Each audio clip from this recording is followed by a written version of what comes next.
How to find your IP address on Windows 11 or 10.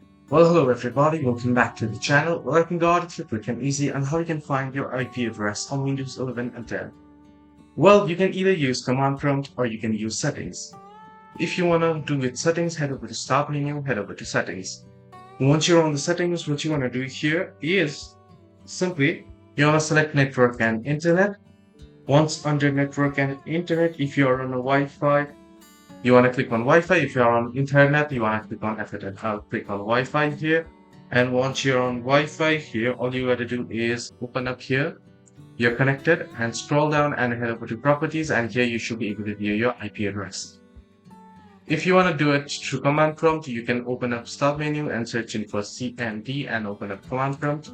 And here you want to run the command that is here ipconfig,